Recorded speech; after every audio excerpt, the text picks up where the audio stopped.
Hello and welcome to food મંત્ર by Surabhi Vasa. આજે આપણે એક મસ્ત મજાની વાનગી બનાવી લઈએ. Hello and welcome to food મંત્ર બાય સુરભી વસા.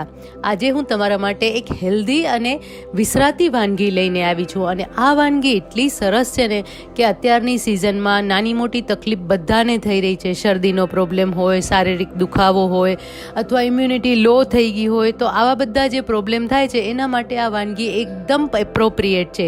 અને હા, આ વાનગીનું નામ હું તમને સૌથી પહેલાં જણાવી દઉં. આ વાનગી છે અવેરી.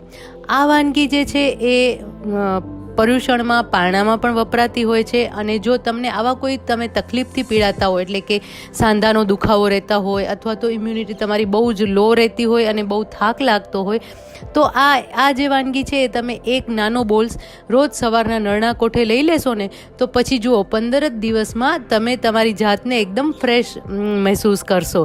અને બનાવવામાં એકદમ ઇઝી છે. અને એની અંદર જે ઇન્ગ્રેડિયન્ટ્સ વપરાયેલા છે, એટલે કે સૂંઠ, ગંઠોડા, ઇલાયચી પાવડર, મરી પાવડર, આ બધા જ જે વસ્તુ છે એ 3 દોષને બેલેન્સ કરે છે. એટલે કે વાત, પિત્ત, કફ ત્રણેયને એકદમ બેલેન્સ કરે છે અને એકદમ સરસ અને ઇઝી વાનગી છે. તો ચાલો હવે આપણે શરૂ કરી દઈએ. અવેરી બનાવવા માટે સૌથી પહેલા આપણે ઘી લેવાનું છે. 1 ટેબલસ્પૂન ઘી લઈશું.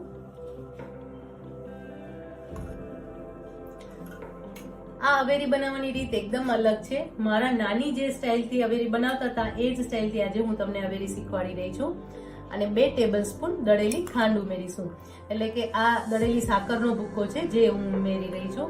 સાકર ઉમેરવાના કારણે પેટમાં બહુ સરસ ઠંડક થાય છે.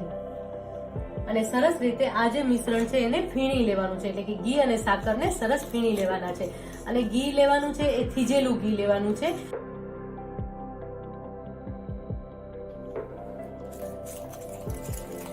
સરસ રીતે ફીણી લઈશું.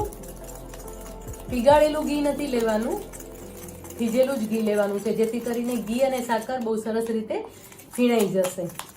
આ રીતે અવેરી બનાવવાથી જે અવેરી છે એનો કલર ખૂબ સરસ આવે છે. આપણે બધા જ તેજાના ઉમેરીશું, આમ છતાં પણ એનો કલર ખૂબ સરસ આવે છે અને એનો સ્વાદ તો બહુ જ સરસ આવે છે અને બાઇન્ડિંગ પણ મળી જાય છે. અને આ અવેરીની પણ ખાસ વાત એ છે કે અત્યારે તો આપણે પારણામાં તો ખાતા જ હોઈએ છીએ અને બનાવતા જ હોઈએ છીએ. એના સિવાય પણ તમને જ્યારે બહુ થાક લાગતો હોય અથવા તો તમારા શરીરના દુખાવા હોય, એટલે કે ઘૂંટણ દુખતા હોય અથવા શરીરના સાંધા દુખતા હોય, તો તમે રોજ એક અવેરી સવારના નરણા કોઠે લઈ લેશો ને, તો તમને એ બધા જ દુખાવા લગભગ 15 દિવસમાં સરસ થઈ જશે.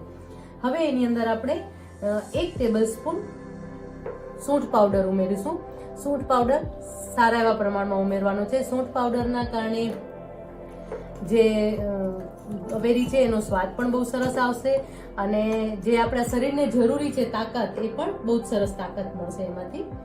અને મેજરમેન્ટ એવી રીતે લેવાનું છે કે તમે એક ટેબલસ્પૂન ઘી લેતા હો એની સામે 2 ટેબલસ્પૂન આપણે દળેલી ખાંડ અથવા દળેલી સાકર લીધી.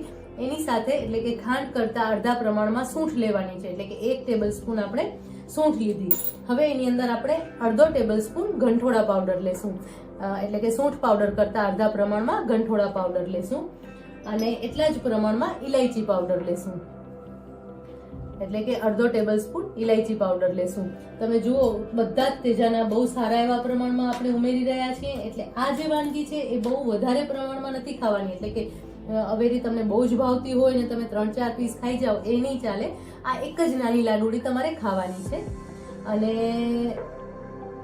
1/4 ટીસ્પૂન મરી પાવડર લેવાનો છે. મરી પાવડર ઓછા પ્રમાણમાં લેવાનો છે, બહુ વધારે નથી લેવાનો. અને એની સાથે 1/4 ટીસ્પૂન ચાનો મસાલો પણ ઉમેરીશું, કારણ કે આની અંદર પણ બહુ બધા તેજાના હોય છે. તજ, લવિંગ, મરી, ઇલાયચી, આ બધી જ વસ્તુ આપણે મિક્સ કરેલી હોય છે. એટલે આ રીતે બધા તેજાના આપણે મિક્સ કરી લીધા છે. અને હવે આ હાથેથી આપણે સરસ રીતે મિક્સ કરી લઈશું. જો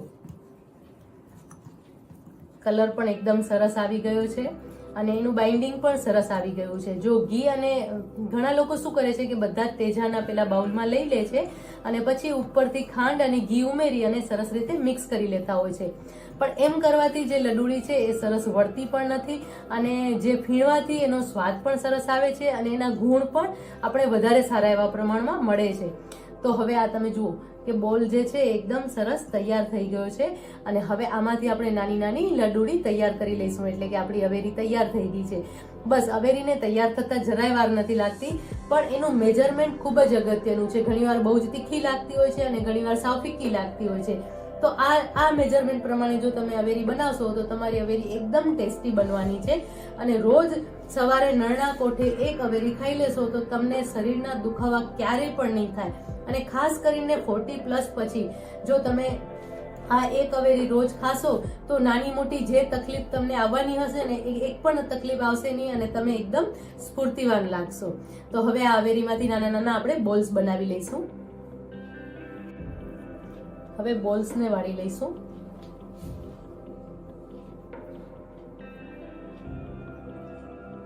બસ અવેરીના આટલા નાના નાના બોલ્સ જ વાળવાના છે. આ એક બોલ જે છે એ સવારના રોજ નરણા કોઠે લઈ લેવાનો છે. આવી રીતે બધા જ બોલ આપણે તૈયાર કરી લઈશું.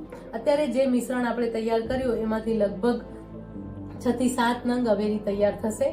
તો આ પ્રમાણે તમે તૈયાર કરી અને રાખી શકો છો અને રોજ સવારના લઈ લેવાનો છે.